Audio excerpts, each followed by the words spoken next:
मेरे प्रिय सरपंच बहनों और भाइयों, सभी हमारे श्रमिकगण, मजदूर बहन भाई,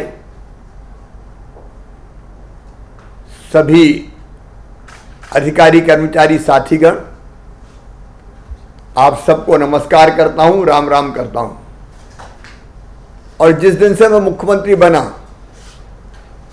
मेरे मन में तड़फ थी कि मैं आप सबके बीच आके आपसे मिलूं।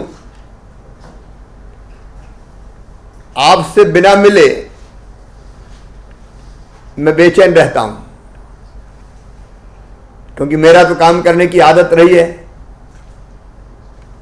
पूरे प्रदेश का दौरा करना,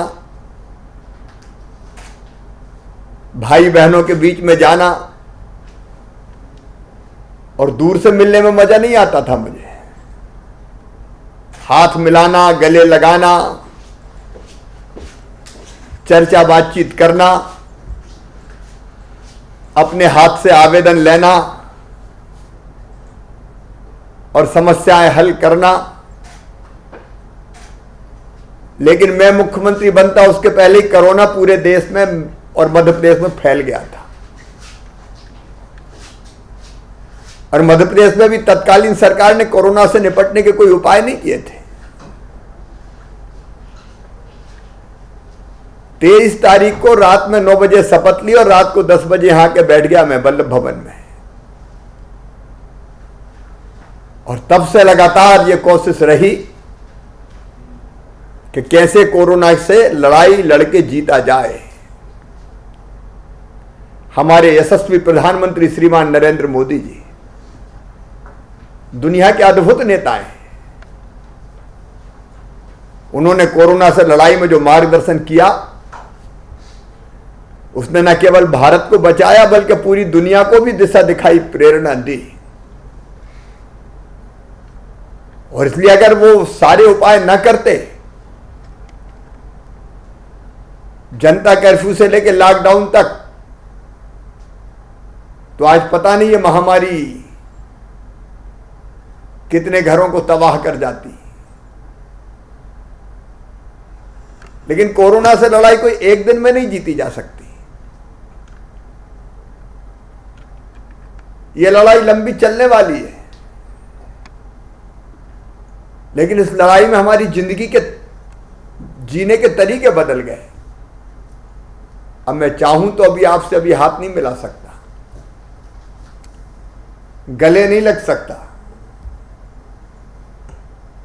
आप सबने चेहरे पे मास्क लगाए, फेस कवर। अब इसके बिना हम चल नहीं सकते। 2 गज की दूरी बना के रखनी पड़ती है। किसी की खांसी, किसी का थूक, किसी के और के चेहरे पर ना चला जाए, क्योंकि कोरोना ऐसी बीमारी है जो छूने से भी फैलती है। और इसलिए जिंदगी के तरीके बदल गए। अब मैं क्या करता, लेकिन मिलने की बड़ी इच्छा थी, तो मुझे लगा कि आज वीडियो कॉन्फ्रेंसिंग से ही आपसे मिला जाए। हाथ नहीं मिला पाऊंगा, लेकिन जी भर के आपको देख तो लूंगा, और आपके माध्यम से जनता को संदेश तो दे दूंगा। समाज के हर वर्ग की सेवा करने की कोशिश हुई है। मेरे गरीब भाई और बहन, मजदूर भाई और बहन, कई तो अपने मध्य प्रदेश में मजदूरी कर रहे थे, एक जिले से दूसरे जिले में, कोई फसल कटाई के लिए, कोई और किसी काम के लिए। फसल कट गई, लेकिन कोरोना में जा नहीं पा रहे थे। हमने तय किया कि कम से कम एक जिले से दूसरे जिले में भेजा जाए। उनको भेजने की व्यवस्था की। हमारे गरीब सामाजिक सुरक्षा पेंशनधारी 2-2 महीने की राशि उनके खाते में डाली। जो निर्माण श्रमिक थे उनके खाते में 2 बार 1,000 रुपए की राशि डाली। जो बाहर फंसे मजदूर थे, जिनके नाम और फोन मिल गया, उनके खाते में 1,000 रुपए की राशि डाली। बच्चों की फी छात्रवृत्ति नहीं मिली थी, स्कॉलरशिप, उसका पैसा उनके खाते में डाला, मध्याह्न भोजन का पैसा खाते में डाला, किसान भाइयों को 2200 करोड़ रुपया फसल बीमा योजना का जमा करवा के 2990 करोड़ रुपए की राशि उनके खाते में डाली। 0% ब्याज की योजना फिर चालू की, संबल योजना फिर चालू की। और कोरोना के माहौल में जब कोई व्यवस्था नहीं थी गेहूं खरीदने की, तो आते ही आनंद फानन में मैंने योजना बनाई और कैसे खरीदी हो सके इसकी कोशिश की, और खरीदी भी पता है आपको। हमने सोचा था 100 लाख मीट्रिक टन गेहूं खरीदना पड़ेगा। अभी तक 60-65 लाख हर साल मीट्रिक टन गेहूं खरीदते थे, लेकिन अब तक 1,07,00,000 मीट्रिक टन गेहूं खरीद चुके हैं।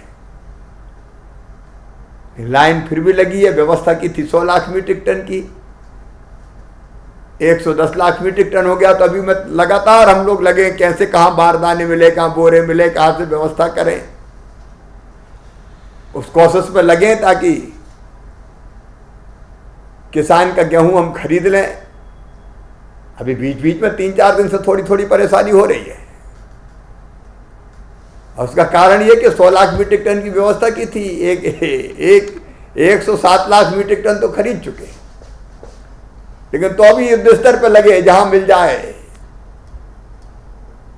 क्योंकि आपकी तकलीफ में देख थोड़ी सकता हूं। एक नहीं अनेकों उपाय किए, मैं अगर सुनाऊंगा तो घंटों लग जाएंगे,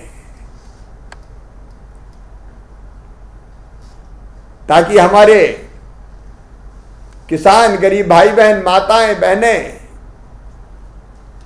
उनको कोरोना की इस महामारी में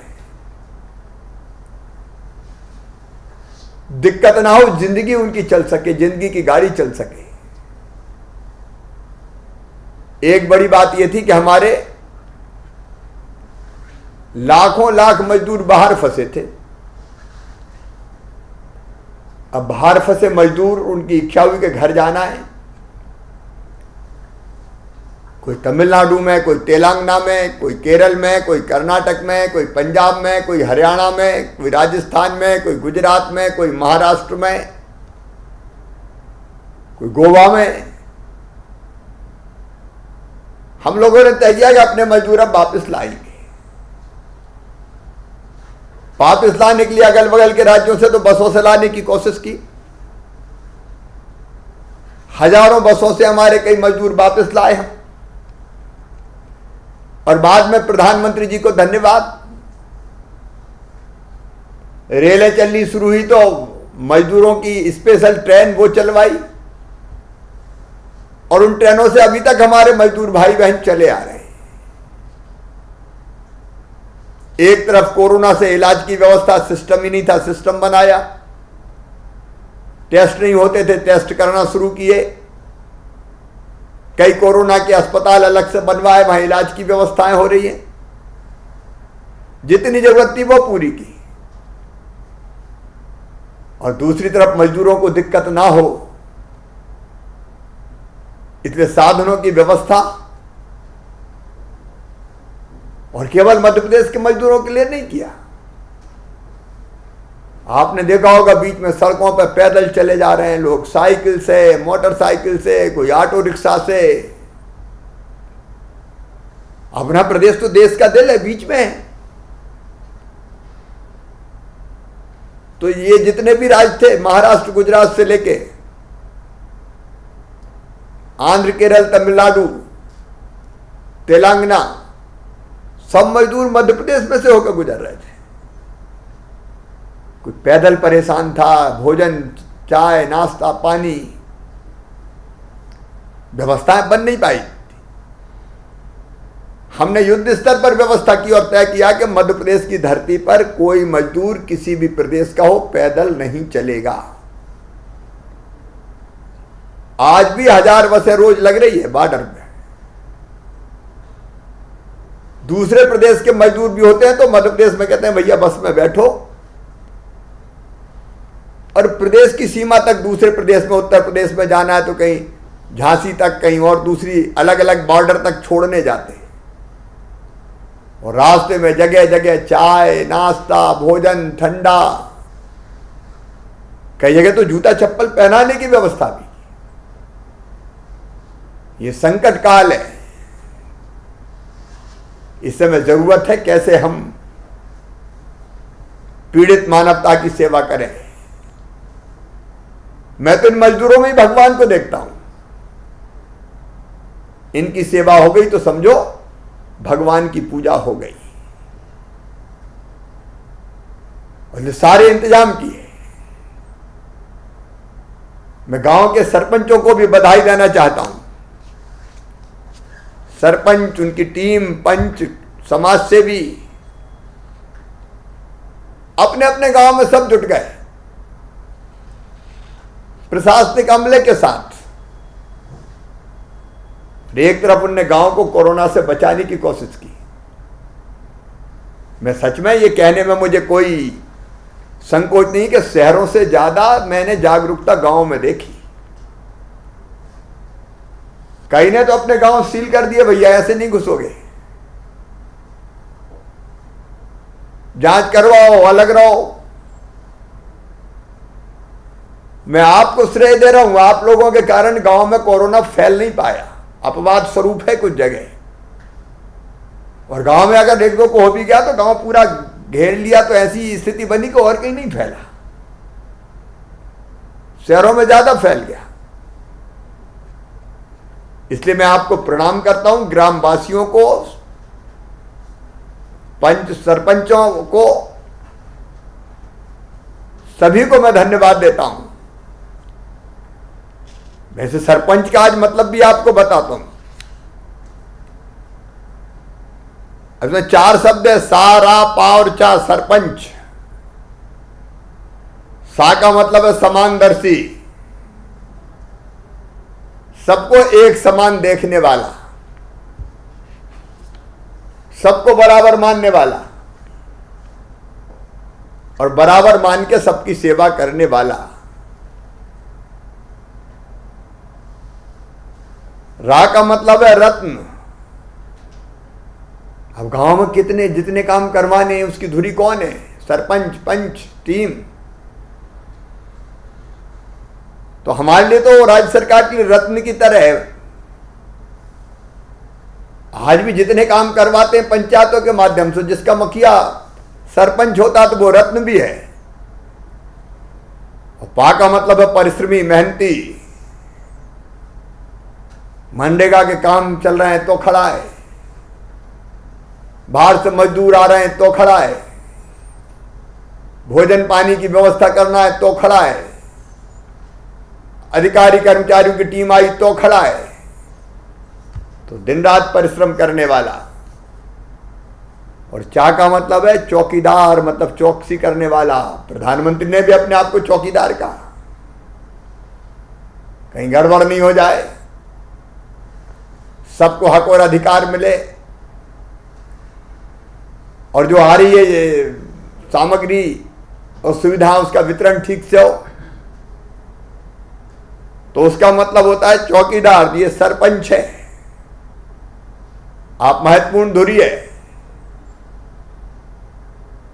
और आपने जो काम किया उसके लिए मैं आपको बधाई दे रहा हूं। हमने व्यवस्था की अनाज की, कोई भूखा नहीं सोएगा, ये संकल्प है हमारा मध्य प्रदेश की धरती पर। 3 महीने का राशन पहले दिया, 2 का फिर दिया। अब ये राशन ठीक से बट जाए, इसमें बेईमानी ना हो, हर घर तक पहुंच जाए। अच्छा, एक बड़ी समस्या थी कि राशन कार्ड नहीं है कहीं पे, तो वो क्या करेंगे? तो क्या भूखे रहेंगे? हमने कहा नहीं, भूखे कोई नहीं रहेगा। राशन कार्ड नहीं है तो अभी राशन दिया जाएगा। अब अभी जो 10 किलो गेहूं या चावल, 1 किलो दाल, जिनके पास राशन कार्ड नहीं उन तक भी पहुंचे। और ये 25 अलग अलग श्रेणियां बनाई।